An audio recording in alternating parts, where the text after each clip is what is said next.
Que bom. Ok, hoje, dia 27 de março, segunda-feira, mais uma segunda abençoada com os nossos estudos do Livro dos Médiuns. Já são 6h32, vamos começar então? Vou fazer a oração. Vamos fechar os nossos olhos, elevar os nossos pensamentos. Toma uma respiração profunda.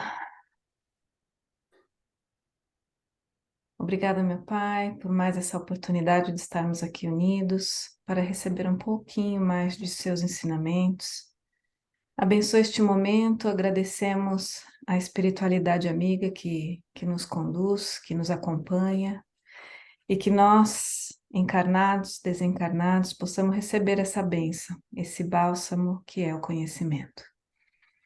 Que no dia de hoje, todas as suas bênçãos caiam em todos os lares, e que nós estejamos com o nosso coração aberto, com a nossa mente aberta, e que a gente possa receber esses ensinamentos e propagá-los, hoje e sempre. Amém, que assim seja.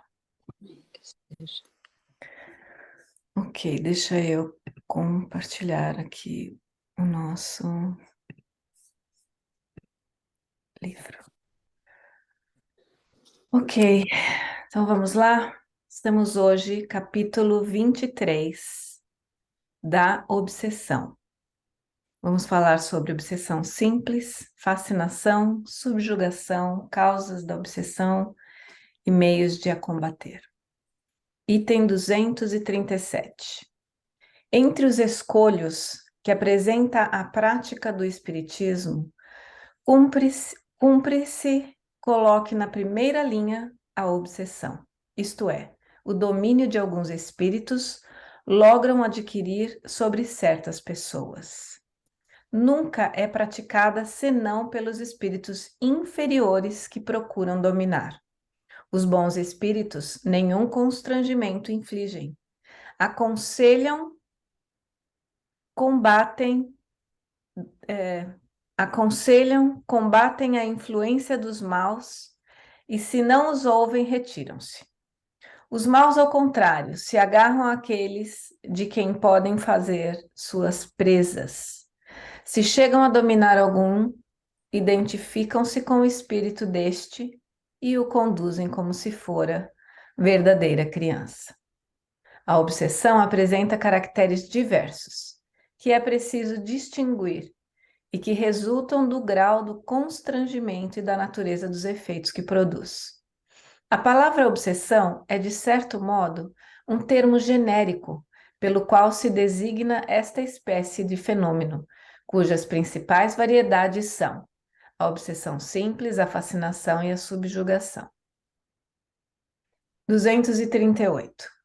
Dá-se a obsessão simples quando um espírito malfazejo se impõe a um médium, se imiscui e, a seu mau grado, nas comunicações que ele recebe, o impede de se comunicar com outros espíritos e se apresenta em lugar dos que são evocados. Ninguém está obsidiado pelo simples fato de ser enganado por um espírito mentiroso. O melhor médium se acha exposto a isso, sobretudo no começo, quando ainda lhe falta a experiência necessária, do mesmo modo que entre nós, homens, os mais honestos podem ser enganados por velhacos. Pode-se, pois, ser enganado sem estar obsidiado. A obsessão consiste na tenacidade de um espírito do qual não consegue desembaraçar-se a pessoa sobre quem ele atua. Na obsessão simples, o médium sabe muito bem que se acha presa de um espírito mentiroso e este não se disfarça. De nenhuma forma dissimula suas más intenções e o seu propósito de contrariar. O médium reconhece sem dificuldade a felonia e, como se mantém em guarda, raramente é enganado. Este gênero de obsessão é, portanto, apenas desagradável e não tem outro inconveniente além do de opor obstáculo às comunicações que se desejara receber de espíritos sérios ou dos afeiçoados. Podem incluir-se nesta categoria os casos de obsessão física, isto é, a que consiste nas manifestações ruidosas e obstinadas de alguns espíritos, que fazem-se ouçam espontaneamente pancadas ou outros ruídos. Pelo que concerne este fenômeno, consulte-se no capítulo das manifestações físicas espontâneas, número 82.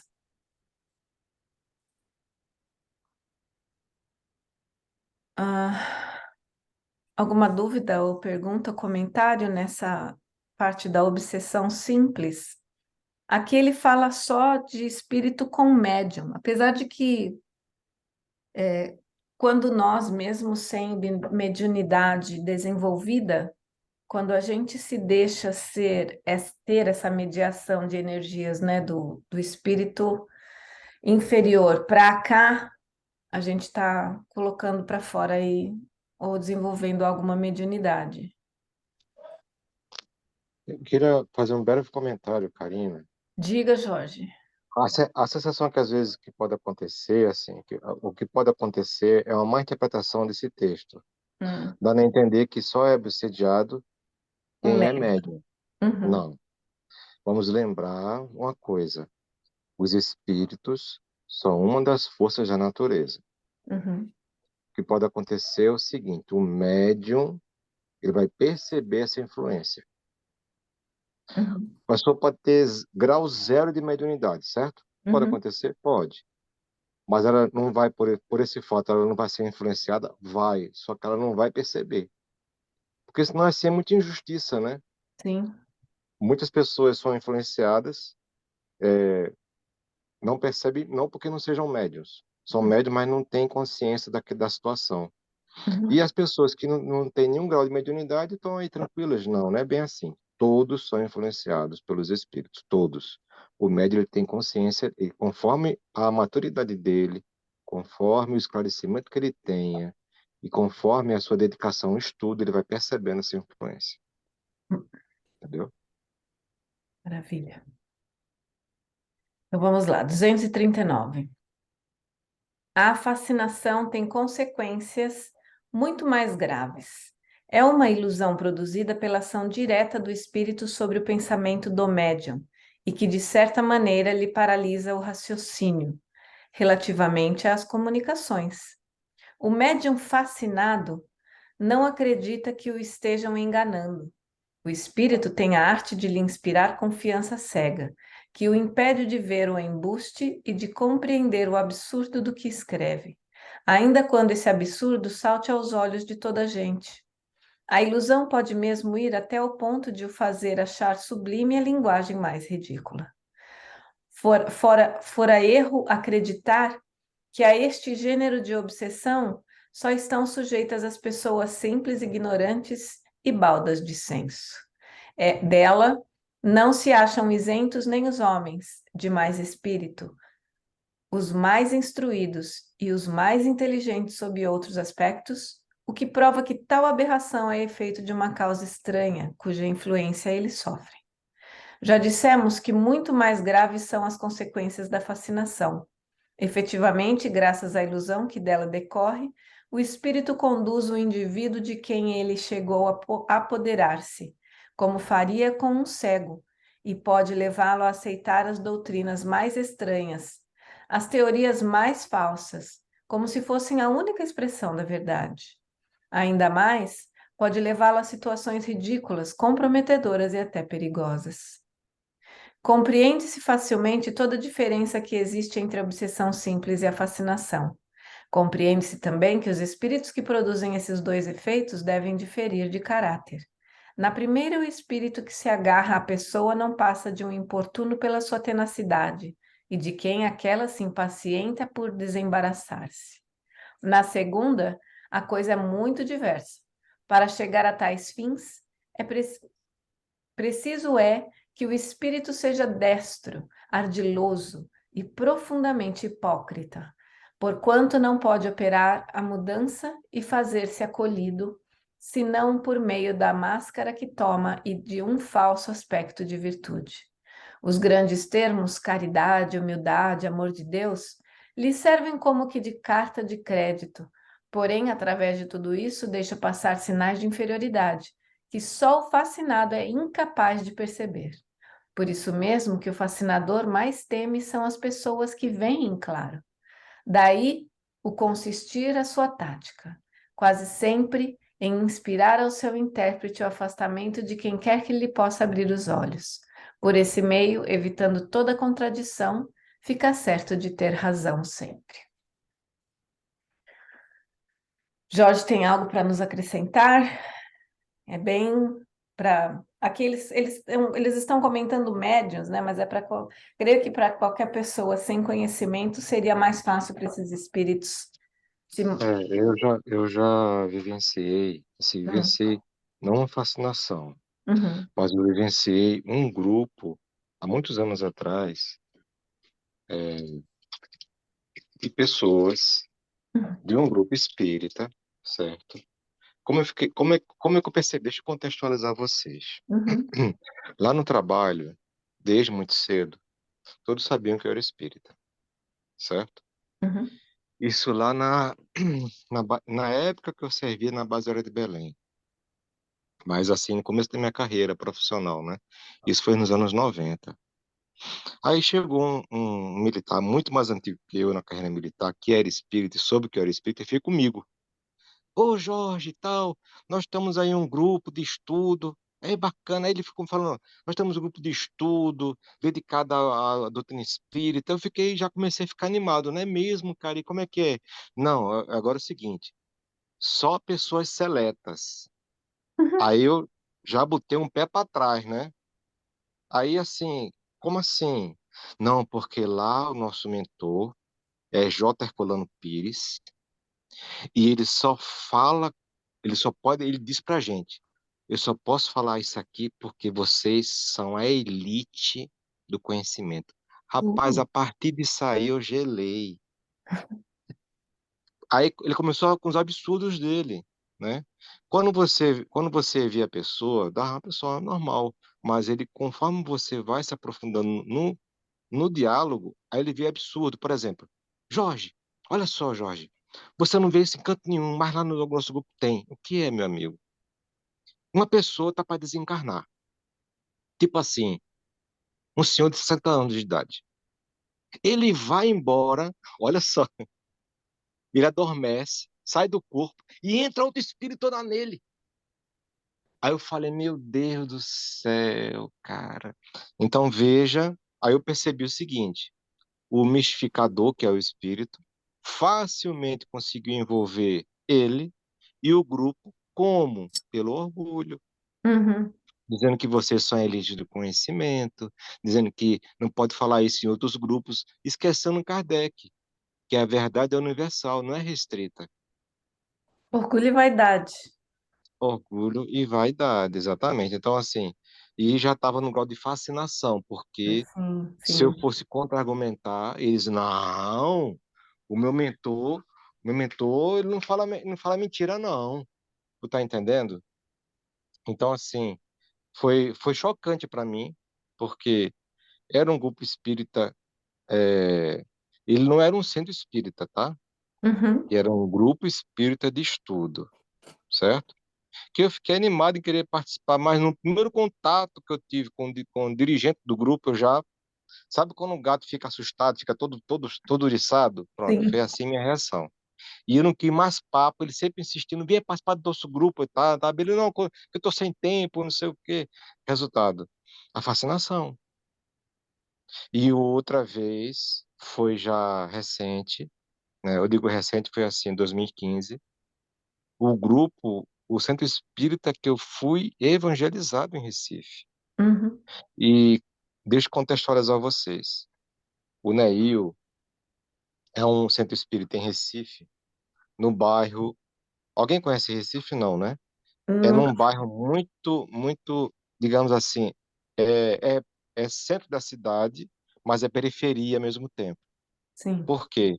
Porque do lado do Neil tem uma comunidade muito necessitada, onde havia traficantes de drogas. Isso era pequeno, já existia isso. Tráfico de drogas, tráfico de armas, prostituição. Então era um bairro muito carente, moral e material, certo? Então sempre foi muito visado pelas sombras.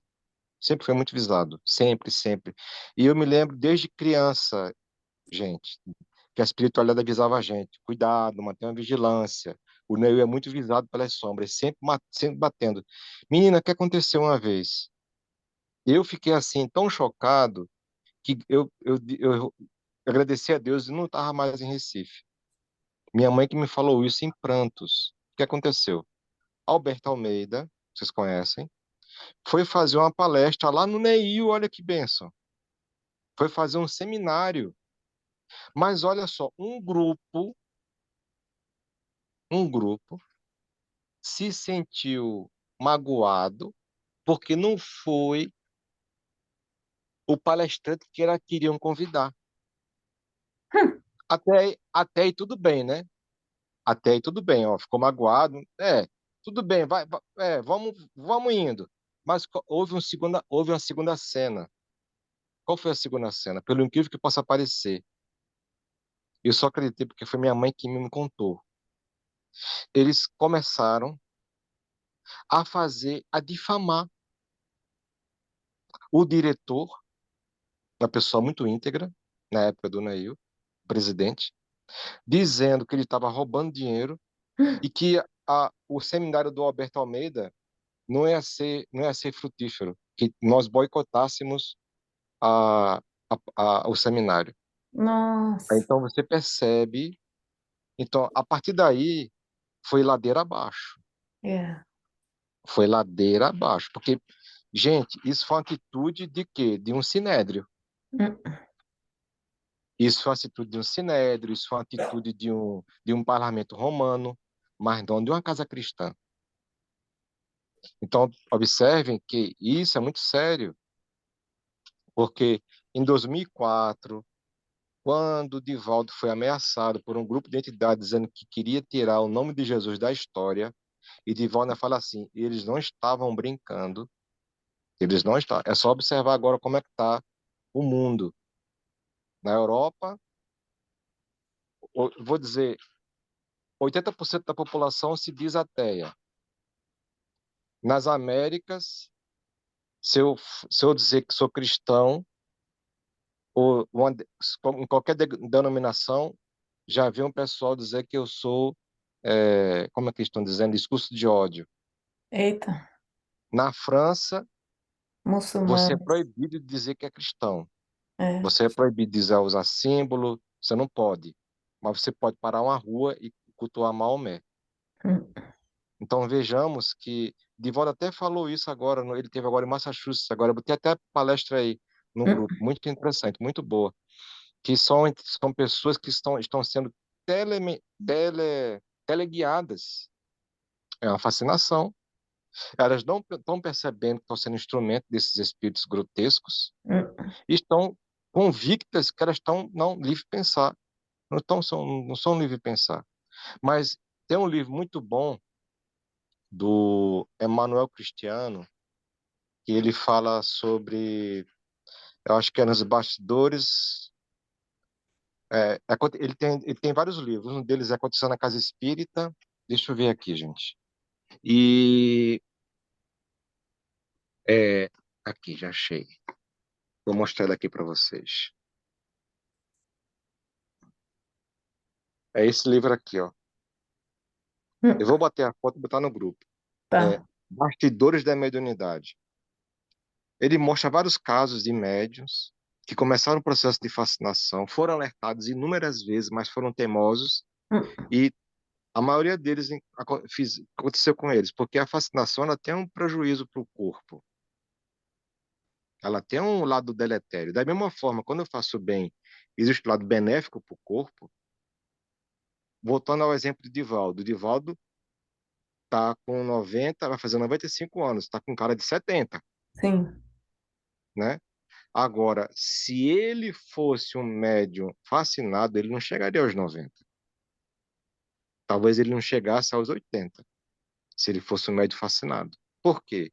O fluido do espírito fascinador vai degradando o nosso corpo, e especialmente o nosso cérebro, entendeu? Aí, Sim. esse livro comenta de vários médiuns que foram parar no hospício por conta Hum. da fascinação, Uau. entendeu? Então é Sim. muito sério, sim, é muito sério, é atual, e nós temos que estar sempre vigilantes, né? Para não cairmos nessa canto da sereia, É, entendeu? com certeza. Muito obrigada pelo seu ad aqui. 240. A subjugação é uma constrição que paralisa a vontade daquele que a sofre e o faz agir de seu mau grado. Numa palavra, o paciente fica sob o verdadeiro jugo. A subjugação pode ser moral ou corporal. No primeiro caso, o subjugado é constrangido a tomar resoluções muitas vezes absurdas e comprometedoras, que por uma espécie de ilusão ele julga sensatas. É uma como fascinação. No segundo caso, o espírito atua sobre os órgãos materiais e provoca movimentos involuntários. Traduz-se no médium escrevente por uma necessidade incessante de escrever, ainda nos momentos menos oportunos. Vimos alguns que a falta de pena ou lápis estimulavam a escrever com o dedo, onde quer que se encontrassem, mesmo nas ruas, nas portas, nas paredes. Vai, às vezes, mais longe, a subjugação corporal. Pode levar aos mais ridículos atos. Conhecemos um homem que não era jovem nem belo e que, sob o império de uma obsessão dessa natureza, se via constrangido por uma força irresistível a pôr-se de joelhos diante de uma moça a cujo respeito nenhuma pretensão nutria e pedi-la em casamento. Outras vezes sentia nas costas e nos jarretes uma pressão energética que o forçava, não obstante a resistência que lhe opunha, a se ajoelhar e beijar o chão nos lugares públicos em presença da multidão. Esse homem passava por louco entre as pessoas de suas relações. Estamos, porém, convencidos de que absolutamente não o era, porquanto tinha consciência plena do ridículo do que fazia contra a sua vontade, e com isso sofria horrivelmente. É triste, né? Porque a gente vê quantos loucos, vamos colocar entre aspas, a gente não vê, não viu ou não vê pela rua falando sozinho, fazendo gestos. E outra coisa importante também, Karina, Ah, você vê hoje, não é por acaso, como Divaldo não, Bezerra de Menezes, hum, já há muitos anos atrás, há muitas décadas atrás, já nos alertava, dizendo que a obsessão era uma pandemia global, hum, né? Aí você vê hoje que de 1950 para cá, veja como a humanidade ela degradou no sentido social. Não que nós regredíssemos em evolução espiritual, mas a questão social, veja como degradou. Não havia Cracolândia antigamente. uhum, Hoje, quase toda cidade tem Cracolândia, é, entendeu? Seja país rico, seja país pobre. Isso é o quê? Isso é um dos efeitos que a gente não está observando, que é a obsessão da humanidade, entendeu? A obsessão coletiva, que são espíritos vingativos. Eles não têm necessariamente uma, uma, uma questão assim sentimental por nós, raiva por nós, mas é contexto mundial. Eles querem dificultar. E Deus permite para fazer a aferição dos nossos valores. sim, Tem esse detalhe, entendeu? com certeza. 241. Dava-se outrora o nome de possessão ao império exercido por maus espíritos, quando a influência deles ia até a aberração das faculdades da vítima. A possessão seria para nós sinônimo da subjugação. Por dois motivos deixamos de adotar esse termo. Primeiro, porque implica a crença de seres criados para o mal e perpetuamente votados ao mal. Enquanto que não há senão seres mais ou menos imperfeitos, os quais todos podem melhorar-se. Segundo, porque implica igualmente a ideia do apoderamento de um corpo por um espírito estranho, de uma espécie de coabitação, ao passo que o que há é apenas constrangimento. A palavra subjugação exprime perfeitamente a ideia. Assim, para nós, não há possessos, no sentido vulgar do termo. Há somente obsidiados, subjugados e fascinados. 242. A Há obs... uma Oi. ressalva, há uma ressalva sobre isso, tá, Karina? Kardec, lá na frente, ele se retifica, informando que há sim processos, Ah, ok. entendeu? Tá? Uhum. Só para fazer isso.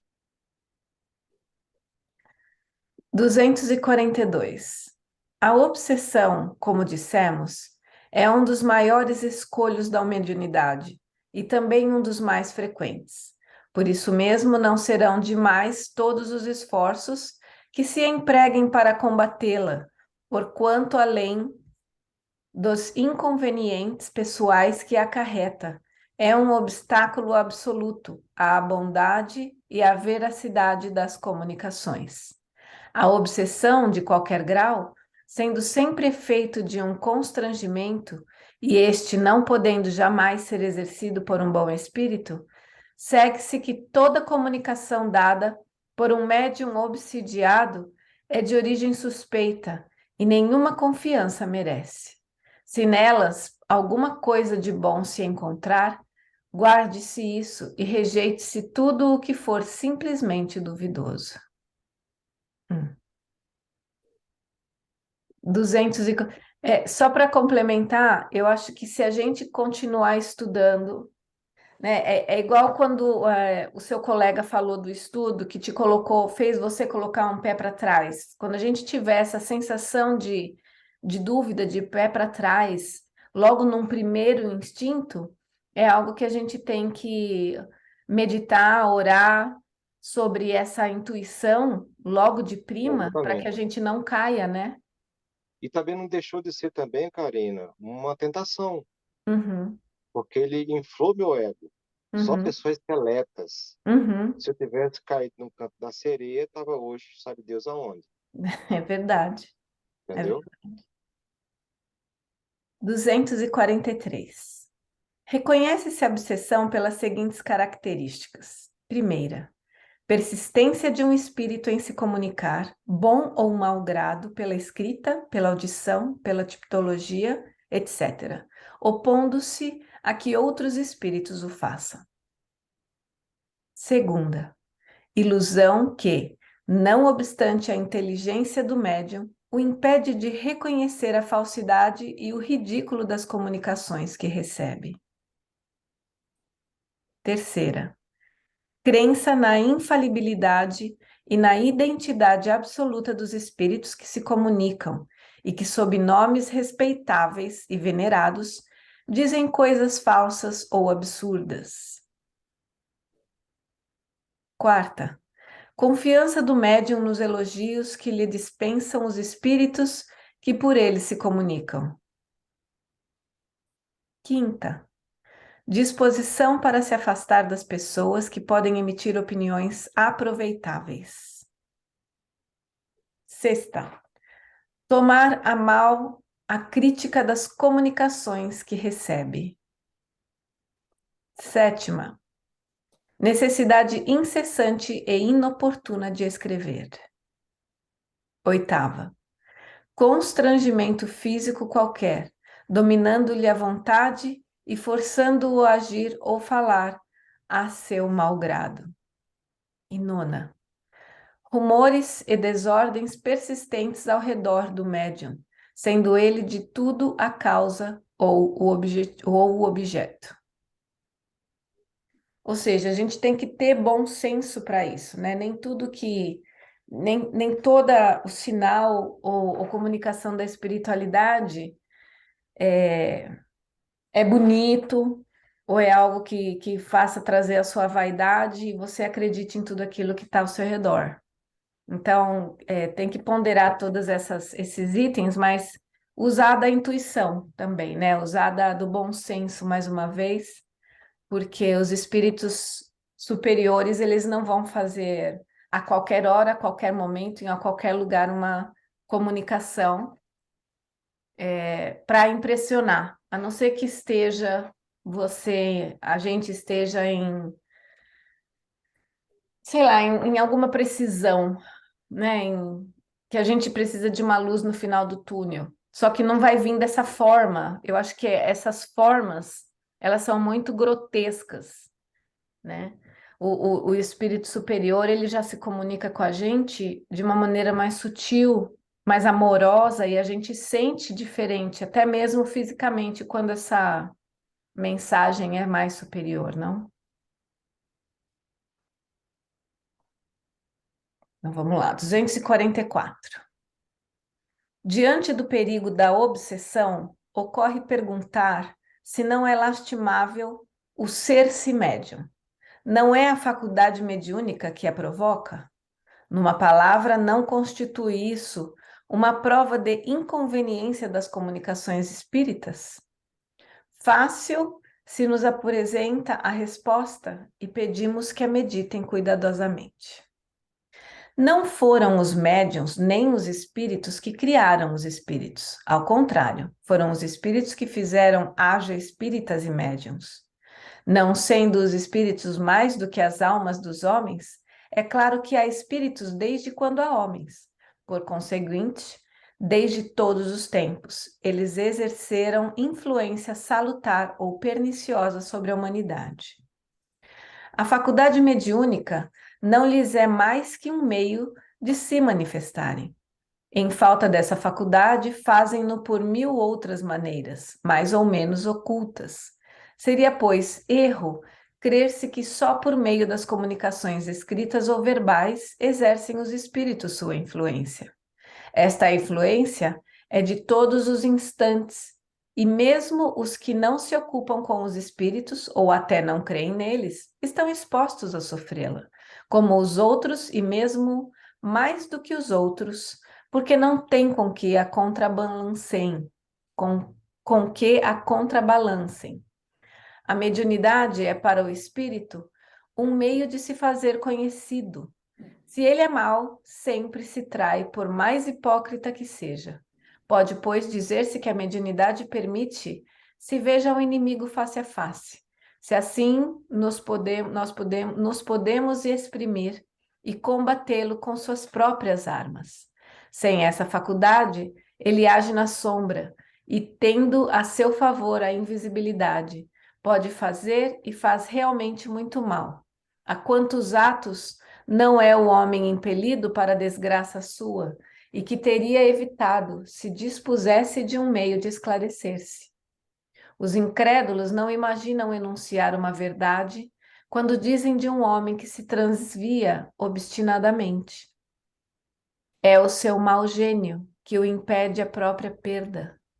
Assim, o conhecimento do Espiritismo, longe de facilitar o predomínio dos maus espíritos, há de ter como resultado, em tempo mais ou menos próximo, e quando se achar propagado, destruir esse predomínio, dando a cada um os meios de se pôr em guarda contra as sugestões deles.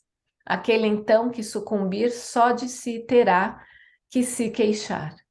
Regra geral: quem quer que receba más comunicações espíritas, escritas ou verbais, está sob má influência. Essa influência se exerce sobre ele, quer escreva, quer não. Isto é, seja ou não seja médium, creia ou não creia. A escrita faculta um meio de ser apreciada a natureza dos espíritos que sobre ele atuam e de serem combatidos se forem maus, o que se consegue com mais êxito quando se chega a conhecer os motivos da ação que desenvolvem. Se bastante cego é ele para não compreender, podem outros abrir-lhe os olhos. Em resumo, o perigo não está no espiritismo em si mesmo, pois que se este pode, ao contrário, servir-nos de governo e preservar-nos do risco que corremos incessantemente à revelia nossa. O perigo está na orgulhosa propensão de certos médiuns para muito levianamente se julgarem instrumentos exclusivos de espíritos superiores e nessa espécie de fascinação que lhes não permite compreender as tolices de que são intérpretes. Mesmo os que não são médiuns podem deixar-se apanhar. Façamos uma comparação. Um homem tem um inimigo secreto, a quem não conhece, e que contra ele espalha subrepticiamente a calúnia e tudo o que a mais negra maldade possa inventar. O infeliz vê a sua fortuna perder-se, afastarem-se os seus amigos, perturbada a sua ventura íntima. Não podendo descobrir a mão que o fere, impossibilitado se acha de defender-se e sucumbe. Mas, um belo dia, esse inimigo oculto lhe escreve e se trai. Não obstante todos os ardis de que se vale, eis descoberto o perseguidor do pobre homem, que desde então pode confundi-lo a se reabilitar. Tal o papel dos maus espíritos que o Espiritismo nos proporciona a possibilidade de conhecer e desmascarar. 245. As causas da obsessão variam de acordo com o caráter do espírito. É às vezes uma vingança que este toma de um indivíduo de quem guarda queixas da sua vida presente ou do tempo de outra existência. Muitas vezes também não há mais do que o desejo de fazer mal. O espírito, como sofre, entende de fazer que os outros sofram, encontra uma espécie de gozo em os atormentar, em os vexar, e a impaciência que por isso a vítima demonstra mais o exacerba, porque esse é o objetivo que colima, ao passo que a paciência o leva a cansar-se. Com o irritar-se e mostrar-se despeitado, o perseguido faz exatamente o que quer o seu perseguidor. Esses espíritos agem não raro por ódio e inveja do bem, daí o lançarem suas vistas malfazejas sobre as pessoas mais honestas. Um deles se apegou como tinha a uma honrada família do nosso conhecimento, a qual, aliás, não teve a satisfação de enganar. Interrogado acerca do motivo por que se agarrava a pessoas distintas, em vez de o fazer a homens maus como ele, respondeu: estes não me causam inveja. Outros são guiados por um sentimento de covardia que os induz a se aproveitarem da fraqueza moral de certos indivíduos, que eles sabem incapazes de lhes resistirem. Um destes últimos, que subjugava um rapaz de inteligência muito apoucada, interrogado sobre os motivos dessa escolha, respondeu: tenho grandíssima necessidade de atormentar alguém. Uma pessoa criteriosa me repeliria. Ligo-me a um idiota, que nenhuma força me opõe.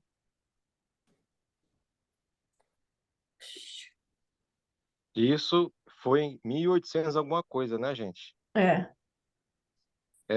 Divaldo Franco, com o espírito Manuel Filomeno de Miranda, lançou em 99, acho que foi 2000, há 23 anos atrás, o livro Tormentos da Obsessão, tá? Muito famoso na época, eu comprei, eu dei para minha irmã, para minhas irmãs, né? Na época as duas moravam aí nos Estados Unidos, e eu acredito que elas leram. Uhum. O que me chamou a atenção na leitura do livro foi quando Dr. Bezerra de Menezes, e junto com Manuel Filomeno de Miranda, Joana de Anjos, toda a plede de espíritos, né?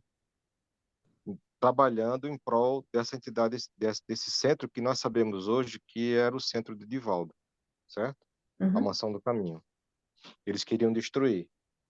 E numa sessão de desobsessão, o espírito se manifesta e abre o verbo. Fala assim: eu não tenho nada contra vocês. mas eu vou arrastar o maior número de pessoas comigo. Eu não vou poder mais reencarnar assim. Ele falou assim: eu não vou poder mais reencarnar na Terra.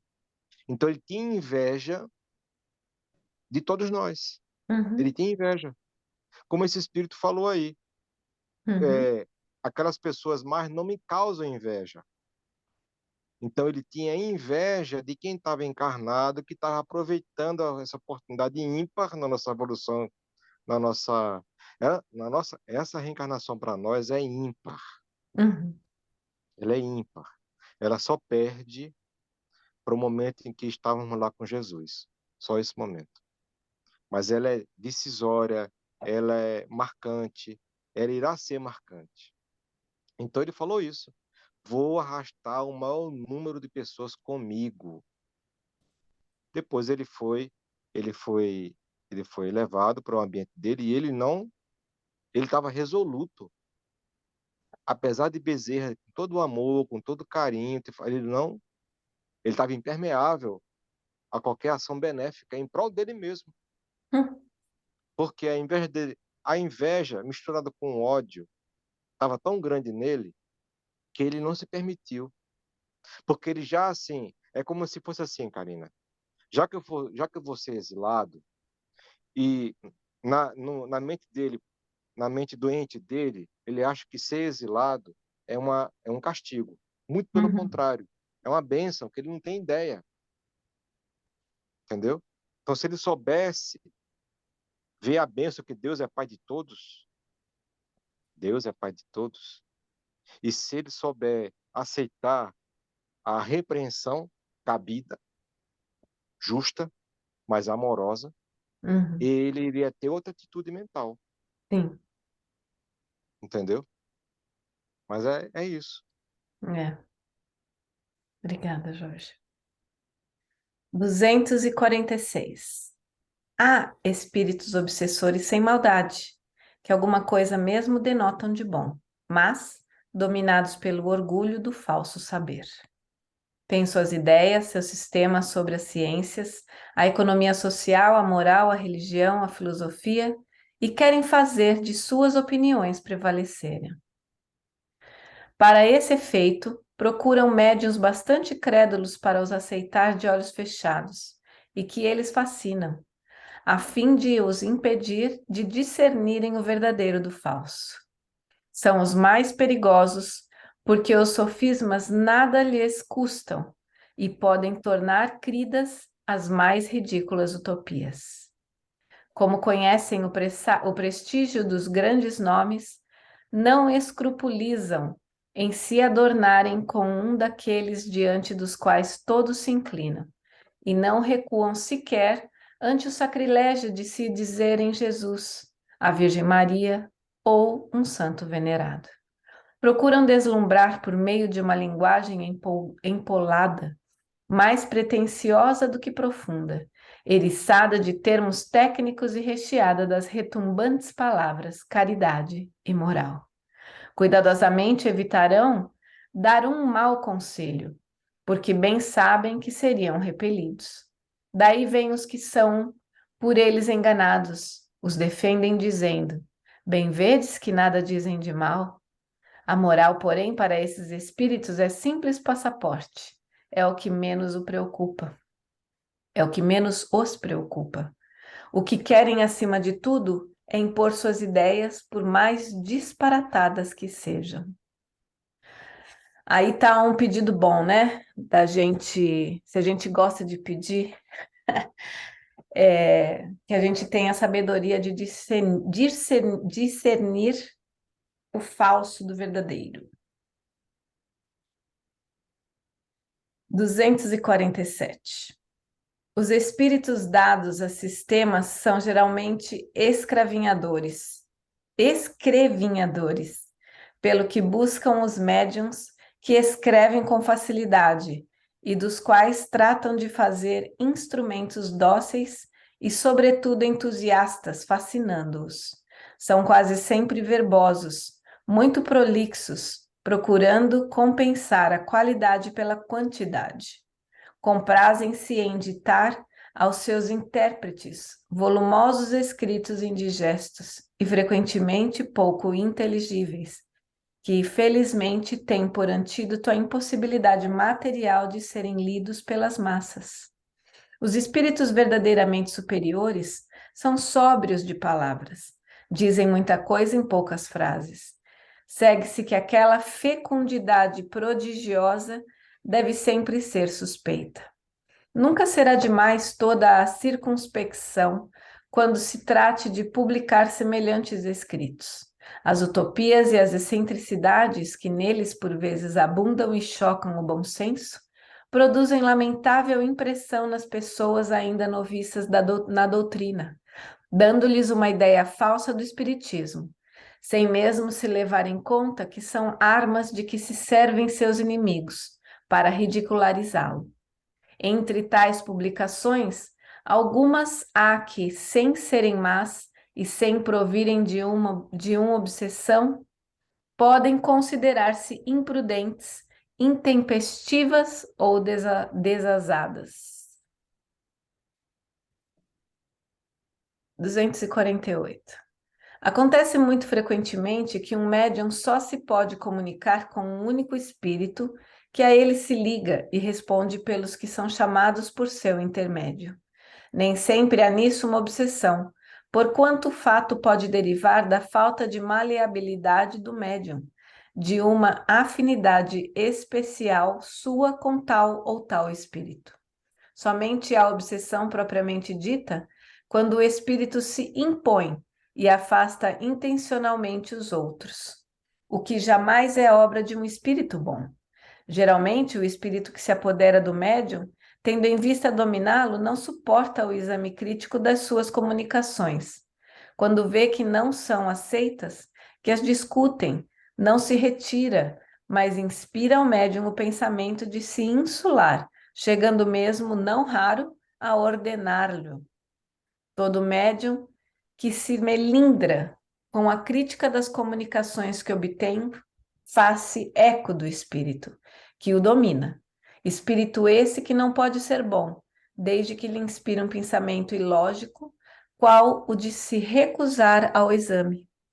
O insulamento do médium é sempre coisa deplorável para ele, porque fica sem uma verificação das comunicações que recebe. Não somente deve buscar a opinião de terceiros para esclarecer-se, como também necessário lhe é estudar todos os gêneros de comunicações, a fim de as comparar, restringindo-se às que lhes são transmitidas, expõe-se a se iludir sobre o valor destas, sem considerar que não lhe é dado tudo saber e que elas giram quase sempre dentro do mesmo círculo. Médiuns exclusivos, número 192. 249. Os meios de se combater a obsessão variam de acordo com o caráter que ela reveste. Não existe realmente perigo para o médium que se ache bem convencido de que está a haver-se com um espírito mentiroso, como sucede na obsessão simples. Esta não passa, então, para ele, de fato desagradável, mas precisamente porque ele é desagradável, constitui uma razão demais para que o espírito se encarnice em vexá-lo. Duas coisas essenciais se tem que fazer nesse caso: provar ao espírito que não está iludido por ele e que lhe é impossível enganar. Depois, cansar-lhe a paciência, mostrando-se mais paciente que ele, desde que se convença de que está a perder o tempo. Retirar-se-á como fazem os importunos, a quem não se dá ouvidos. Isto, porém, nem sempre basta, e pode levar muito tempo, porquanto espíritos há tenazes para os quais meses e anos nada são.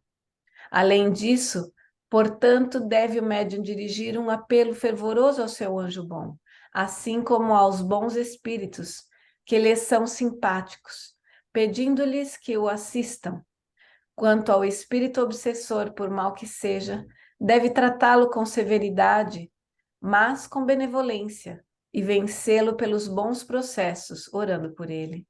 Se for realmente perverso, a princípio zombará desses meios, porém, moralizado com perseverança, acabará por emendar-se.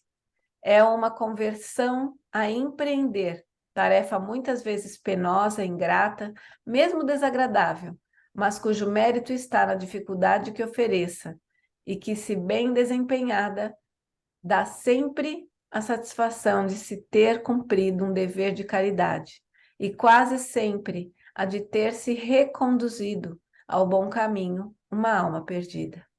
Convém, igualmente, se interrompa toda comunicação escrita, desde que se reconheça que procede de um espírito mau, que a nenhuma razão quer atender, a fim de se lhe não dar o prazer de ser ouvido. Em certos casos, pode até convir que o médium deixe de escrever por algum tempo, regulando-se então pelas circunstâncias. Entretanto, se o médium escrevente pode evitar essas confabulações, outro tanto já não se dá com o médium audiente, que o espírito obsessor persegue às vezes a todo instante com as suas proposições grosseiras e obscenas, e que nem sequer dispõe do recurso de tapar os ouvidos. Aliás, cumpre-se, reconheça que algumas pessoas se divertem com a linguagem trivial dessa espécie de espíritos, que os animam e provocam com o rirem de suas tolices, em vez de lhes imporem silêncio e de os moralizarem. Os nossos conselhos não podem servir a esses que desejam afogar-se. Por isso, o orar e vigiar e fazer o evangelho no lar, né? Sempre, toda semana, a gente vai construindo como se fosse um escudo, né? Para a gente se proteger ou conseguir reconhecer quando a influência sobre nós é um espírito superior ou inferior. Vamos lá. O 200, evangelho, o diga. evangelho no lar é uma excelente ferramenta, Sim. entendeu? E quando nós nos permitirmos essa prática, quando ela é sincera, quando ela é do fundo do nosso coração, ela é muito benfazeja, Uhum, entendeu? com certeza. 250. Apenas aborrecimento há, pois, e não perigo, para todo médium que não se deixe ludibriar, porque não poderá ser enganado. Muito diverso é o que se dá com a fascinação, porque então não tem limites o domínio que o espírito assume sobre o encarnado de quem se apoderou. A única coisa a fazer-se com a vítima é convencê-la de que está sendo ludibriada e conduzir-se à obsessão ao caso da obsessão simples. Isto, porém, nem sempre é fácil, dado que algumas vezes não seja mesmo impossível. Pode ser tal o ascendente do espírito que torne o fascinado surdo a toda sorte de raciocínio, podendo chegar até quando o espírito comete alguma grossa heresia científica e pô-lo em dúvida sobre se não é a ciência que se acha em erro. Como já dissemos, o fascinado geralmente acolhe mal os conselhos. A crítica o aborrece, irrita e o faz tomar quisila dos que não partilham da sua admiração. Suspeitar do espírito que o acompanha é quase aos seus olhos uma profanação. E outra coisa, não quero dito espírito, pois tudo o que aspira é que todos se curvem diante da sua palavra. Um deles exercia sobre pessoa do nosso conhecimento uma fascinação extraordinária. Evocamo-lo e, depois de umas tantas fanfarrices, vendo que não lograva mistificar-nos quanto à sua identidade, acabou por confessar que não era quem se dizia.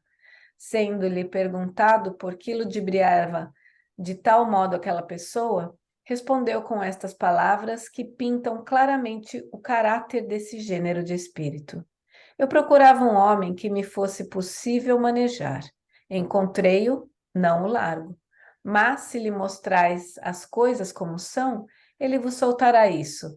É o que veremos. Como não há cego pior do que aquele que não quer ver, Reconhecida a inutilidade de toda tentativa para abrir os olhos ao fascinado, o que se tem de melhor fazer é deixá-lo com suas ilusões. Ninguém pode curar um doente que se obstina em conservar o seu mal e nele se compraz. É isso. Tem bastante o que a gente meditar nessas lições de hoje, e orar, e vigiar, e às vezes troca, né? A gente vigia, depois ora, e observar o nosso meio. Vamos usar também das ferramentas que a gente tem, que é o Evangelho no Lar, claro que as nossas orações, e nos observar até mesmo fisicamente, os nossos pensamentos com certeza, porque muitas coisas, às vezes, do nada aparecem aqueles pensamentos ruins, aquelas coisas que nos deixam para baixo, e ali naquele momento a gente orar para o nosso mentor, para o nosso anjo bom, como diz aqui no texto, que se aproxime da gente, que faça com que a gente volte, né, para a nossa vigia do bem, para nossas energias amorosas, de estarmos sempre emanando e atraindo só as boas energias. E é isso, muito bons textos, muito boas lições. E sempre o alerta para nós, né, Karina? Uhum. Somos espíritos da terceira ordem. Sim, Se a gente não orar e vigiar, a gente rapidinho cai no canto da sereia, com certeza, com certeza. entendeu? Eu anotei aqui onde nós paramos no texto para continuarmos na semana que vem. Já falta 1 minuto para as 7h30, 8h30 aí. Gostaria de convidá-lo a fazer oração para a gente encerrar. Ok. Vamos, nessas horas difíceis, em que a humanidade está passando por um momento delicado, te chamamos, Jesus, amigo incondicional, de todos os momentos, de todas as horas, de todos os instantes. Jesus de Nazaré, fortalece-nos, Senhor, que possamos ser úteis, apesar das nossas imperfeições, possamos ser úteis na vossa seara, independente onde nós estejamos, no corpo ou fora do corpo, encarnados ou desencarnados, que possamos sempre ser úteis a Ti, Jesus, Senhor da vida, fortalece-nos no del do bem, abençoa todos os lares da terra, em especial aqueles lares em que a dor, a prova e a expiação bateu. Muito obrigado, Senhor, por tudo. Fortalece-nos, orienta-nos para o bem, para a luz e para o amor. Seja. Muito obrigada, gente. Obrigada. Nos vemos então semana que vem. Uma boa semana a todos. Tchau, gente. Boa noite. Tá, boa noite, Jorge. Boa noite.